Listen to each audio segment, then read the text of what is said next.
எல்லோரும் வாசிக்க வேண்டும். வாசிக்கிற ஒவ்வொருவரும் தன் அன்புக்குரிய ஒருவருக்கு பரிசளிக்க வேண்டும் அப்படின்னு ஒருத்தவங்க சொன்னாங்க. இதை சொன்னது மனுஷன் இல்லை. அவன் அல்ல, அவன் அல்ல, அவர்களும் அல்ல, மனிதன் அல்ல. யாரும் உங்களால கெஸ் பண்ண முடியுதா? இப்ப உங்க கைக்குள்ள இருக்கு, பைக்குள்ள இருக்கிற ஒரு கருவிக்குள்ள இருக்குது. ஓரளவுக்கு கரெக்டா சொல்றீங்க. அதோட தொடர்புடைய ஜெமினி அப்படிங்கிற ஒரு அப்ளிகேஷன்ல நான் இதை கொடுத்து ஏஐ ரிவ்யூ தான் முதல்ல வாங்கினேன். நான் ரிவ்யூ கொடுக்கறதுக்கு முன்னாடி ஏஐ வாங்கிக்கலாம் அப்படின்னு சொல்லி வாங்கினேன். அதுவே எனக்கு வந்து ரொம்ப மகிழ்ச்சி ஆயிடுச்சு. அதனால முதல்ல அந்த ஏஐ ரிவ்யூ சொல்லிட்டு தான் நம்ம ஆரம்பிக்கணும் அப்படின்னு நினைச்சேன். முதல்ல புத்தகத்தினுடைய பெயர் உடலோடு ஒரு உரையாடல். ஆசிரியர் அம்பா முத்துமணி ஐயா அவர்கள். புத்தகத்தோட பக்கங்கள் 160, ரொம்ப சின்ன புத்தகம். புத்தகத்தினுடைய விலை 180 ரூபாய். இது அதை விட ரொம்ப கம்மியான விலை தான். புத்தகத்தினுடைய கருத்துக்களோட கம்பேர் பண்ணி பார்த்தோம் அப்படின்னா விலையினுடைய அளவு வந்து மிகவும் குறைவு. புத்தகம் வந்து மழைமான் பதிப்பகம் வெளியிட்ட புத்தகம். 18 கட்டுரைகள். காஃபியில ஆரம்பிச்சிருக்கிறார் ஐயா அவர்கள். காஃபி ஏன்னா மங்களகரமா காஃபியை குடிச்சிட்டு ஆரம்பிச்சாருன்னு தெரியல. காஃபியில தொடங்கி அஞ்சரை பெட்டி நம்ம வீட்டுல இருக்கு இல்லையா, அதனுடைய மகத்துவத்தை சொல்லி இந்த புத்தகத்தை நிறைவு செய்கிறார். உடலோடு ஒரு உரையாடல். அது என்ன உடலோடு ஒரு உரையாடல்? நாம பேசணுமா இல்ல அது பேசுமா, நாம கேட்கணுமா? அதான் தினமும் பேசிட்டு தானே இருக்கணும் அப்படின்னு நம்ம நினைப்போம். இல்ல, உடல் பேசும் மொழி என்பது வேறு. தலை இருக்கு இல்லையா, தலையை தினமும் சீவுவோம். அதோட அவ்வளவுதான், தலையை சீவோம், அவ்வளவுதான், தலை இருக்கு நமக்கு. ஆனா தலைவலின்னு ஒண்ணு வரும்போதுதான் ஓ இந்த தலைக்கு நம்ம கூடுதலா கவனம் கொடுக்கணுமோ அப்படின்ற எண்ணம் நமக்கு வரும்.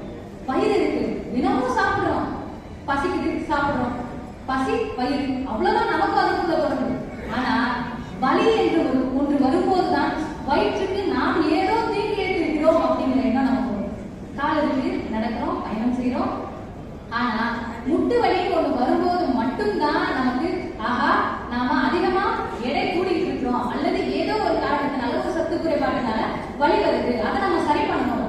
அந்த கால் என்கிற ஒரு உறுப்பு இருக்கு அப்படிங்கிறதே அந்த உடல் மொழியின் வாயிலாக தான் நம்ம தெரிஞ்சுக்கிறோம். அப்பதான் அது நமக்கு பேசும். இந்த பசி அந்த வயிறு பேசும். எப்பன்னா பசிக்கும் போது பசி என்ற மொழியில் பேசும், இல்லைன்னா வலி அப்படிங்கிற மொழியில பேசும்.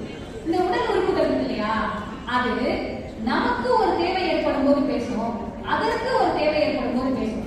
குழப்பறேன் நான் சொல்றேன், தெளிவுபடுறேன் சீக்கிரமா. அதற்கு ஒரு தேவை இருக்கும் போதும் பேசும், நமக்கு ஒரு தேவை இருக்கும் போதும் பேசும். அதற்கு ஒரு தேவை இருக்கும் போதுன்னா உடலுக்கு நாம நிறைய சிக்கலை விளைவிக்கிறோம், நிறைய தீங்கி வைக்கிறோம், நிறைய கோளாறு பண்றோம். அப்ப எல்லாம் ஏதோ ஒரு பாஷையில நம்ம கிட்ட பேசி அதை புரிய வைக்கிறது. கைக்கு ஓய்வு தேவையா, வலிக்கும். அதிகமான உணவு எடுக்கிறோமா, அது ஒரு பாஷையில வெளிப்படுத்தும். கால அதிகமா நடந்து வலிக்குதா, அது ஒரு மொழிதான். இதெல்லாம் அந்த உடல் தனக்கென்று வெளிப்படுத்துகிற வலி. ஆனா நமக்குன்னு வெளிப்படுத்துற ஒரு மொழி, அது என்ன மொழி அப்படின்னா அதை நம்ம ஒரு சிக்கலான சூழல்ல தான் புரிஞ்சுக்க முடியும். ஒரு சம்பவம், இந்த சம்பவத்தை சொல்லும் போது எனக்கு ஒரு சம்பவம் நினைவு வருது. ஐயா அவர்கள் இந்த கட்டுரை முழுக்க முழுக்க நான் நான் நான் என்று பயன்படுத்தியிருக்கிறார். கண்ணதாசன் அவர்கள் அவருடைய சுயசரிதையில அவன் அவன் அவன் அப்படின்னு சொல்லுவார். ஏன் நீங்க அவன் படத்தையில சொல்றீங்கன்னு கேட்கும்போது சுயசரிதையோட பணி இதுதான். ஒண்ணு, இதை பார்த்துட்டு என்ன மாதிரி வாழணும்னு 4 பேர் நினைக்கணும், அல்லது என்ன மாதிரி வாழவே கூடாதுன்னு 4 பேர் நினைக்கணும். இது 2வது கேட்டகரி. அதனாலதான் நான் என்னை முன்னிலை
சலிப்பை வெளிப்படுத்துவாரு. அந்த நண்பர் வராரான்னு பார்த்துக்கிட்டே போறாங்க. அவருக்கு மனம் முழுக்க அந்த நண்பர் வந்துருக்குமே அப்படின்னு என்ன பண்ணிக்கிட்டே இருக்காங்க. போயிட்டாங்க, வண்டியில ஏறிட்டாங்க. ஏறிட்டு வெளியே பார்த்துட்டே இருக்கிறாங்க. அவரை காணும். கண்ணு கேட்கிற தொலைவு வரைக்கும் அவரை காணும். ஐயோ மிஸ் பண்ணிட்டோமோ அப்படின்னு நினைச்சிட்டு உள்ள திரும்பி பார்த்தா ரொம்ப ஆச்சரியமான நிகழ்வு என்னன்னா, ஐயா யாரை நினைத்து கொண்டே வந்தாரோ அவரு இவருக்கு முன்னாடி உள்ள போய் வந்த பயணிகளோட பெட்டிகளை எல்லாம் வாங்கி வைக்கிறதுக்கு உதவி செஞ்சிருக்கிறார். இப்ப ரயில் புறப்பட்ட உடனே ஒரு ஆச்சரியம் அவர்கிட்ட போயிட்டு கொஞ்சமா பேசிட்டு இருக்காரு. என்னப்பா நீதான் ஓடிவியா அப்படின்னு கேட்கிறாரு. ஆமாங்க நான் தான் ஓடிக்கிறேன்.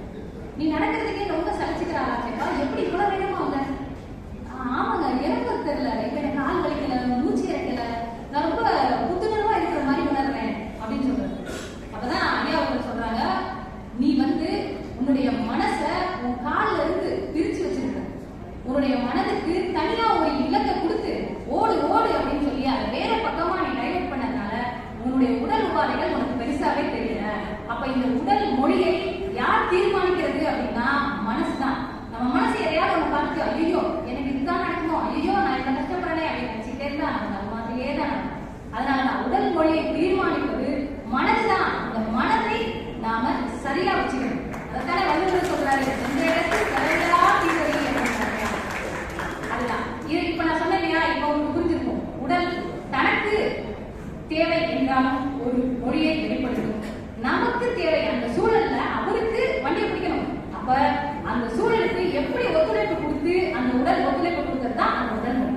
அதுதான் இந்த உடல் மொழியை நம்ம பேசணும், கேட்கணும் அப்படிங்கிறது தான். நாமளும் உடலோட பேசணும். அது ஒரு இடத்துல அழகா பதிவு பண்ணுவாங்க. செல்வராஜ் அண்ணாச்சி வர ஒரு அத்தியாயம் நினைக்கிறேன். கீழே உட்கார்ந்து கால்களை தூக்கி மடியில வச்சு கால்களை தொட்டு தடவி நீதான் எனக்கு இவ்வளவு உதவி செய்யற அப்படின்னு அந்த கால்களுக்கு முத்தமிட்டு நம்ம கால்களை அப்படி பார்க்கணும், பராமரிக்கணும் அப்படின்னு யோகா செய்யறவங்க எல்லாமே சொல்லுவாங்க. இப்ப உங்களுடைய கவனம் தலையில இருக்கட்டும், இப்ப கால்கள் இருக்கட்டும் அப்படின்னு ஒன்னொன்னா சொல்லிட்டே வருவாங்க. அதற்கு என்ன பொருள் அப்படிங்கறத நான் இங்க படிச்சுதான் தெரிஞ்சுக்கிட்டேன். இப்போ நிறைய அத்தியாயங்கள் மகிழ்ச்சி ஊட்டக்கூடியதாகவும் நிறைய அத்தியாயங்கள் நெகிழ்ச்சி ஊட்டக்கூடியதாகவும் இருந்தது. அதுல ஒரு சம்பவம், ஒரு பெண்மணி ஐயாவுடைய அலுவலகத்துல பணி செய்யக்கூடிய ஒரு பெண் தொழிலாளர் ஒரு முறை ஐயாவுடைய சேமிப்பு கிடங்குல தீ பத்திச்சு. அப்ப அதை அணைக்கிறதுக்கு ரொம்ப போராடிட்டு இருந்தாங்க. அப்ப அந்த சூழலை வச்சுதான் அந்த பணியாளரை ஐயா அறிமுகப்படுத்துறாரு. அப்ப அந்த தீயணைப்பெல்லாம் முடிஞ்சதுக்கு பின்னாடி அந்த பெண் பெருசா எந்த உறவினரும் இல்லாத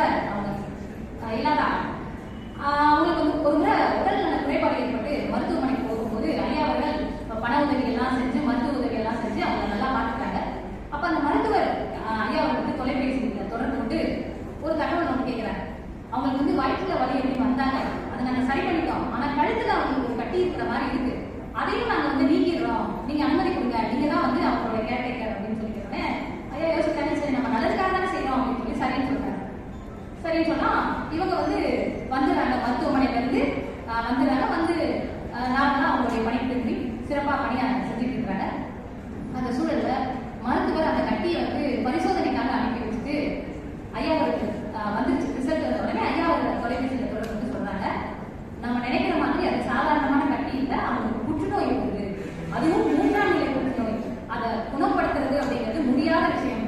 வேணும்னா அந்த பெண் இன்னொரு 3 மாதம் 6 மாதம் இருக்கலாம், அவ்வளவுதான். நீங்க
எல்லாத்தோட நன்மைகளையும் சொல்றாங்க, எல்லாத்தோட தீமைகளையும் சொல்றாங்க.